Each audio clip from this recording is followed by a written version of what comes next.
Energy here. Lifeguarding veteran and world champion body surfer Mark Cunningham has spent most of his life in and out of these waves. I moved out here when I was 19 years old and started living in lifeguarding out here, just because it is so dynamic and so beautiful. People come from around the world to see Pipeline, and I just feel like the luckiest guy in the world because I got to live and work here. There are bigger and more imposing waves, but the appeal of Pipeline is its unsurpassed shape. At Pipeline, it is not so much the size of the wave as it is the hollowness of the wave. That's what Pipeline's claim to fame is, the round, tubular, swell wave that spits at the end. This is the most sought-after wave in the world.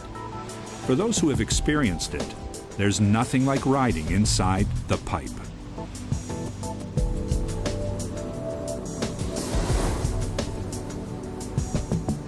Being inside the barrel of a wave, inside the tube, whether it's Pipeline or anywhere else in the world, it's pretty neat.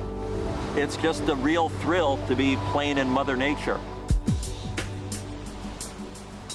I like to describe it as sort of suspended animation. You're just sort of floating there. One side is trying to pull you up and the other side's trying to hammer you down, and you're just trying to stay balanced right in the middle.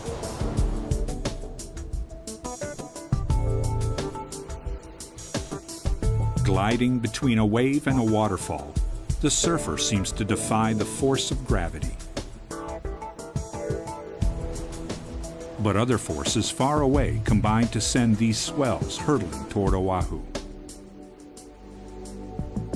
The North Shore surf season lasts only a few months. Traditionally during our winter surf season, say October through March or April, with midwinter being the biggest and the best, storm systems in the North Pacific generate swells that travel hundreds if not thousands of miles. Now it's like to make the analogy that the Hawaiian Islands are just a little speed bump or road bump in their path. The chain of islands that form the state of Hawaii lie in the middle of the Pacific, 2,400 miles from the closest continent. The raging waves that strike the North Shore surge across the open ocean, building up speed and momentum as they approach the unprotected coastline. We don't have the continental shelf that you do at East Coast and West Coast of mainland America.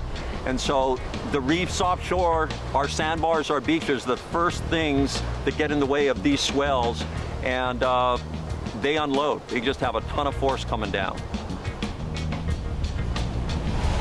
At Pipeline, the reefs that give rise to the giant swells lie less than 100 yards from shore, providing spectators with a close-up view of the perfect surf.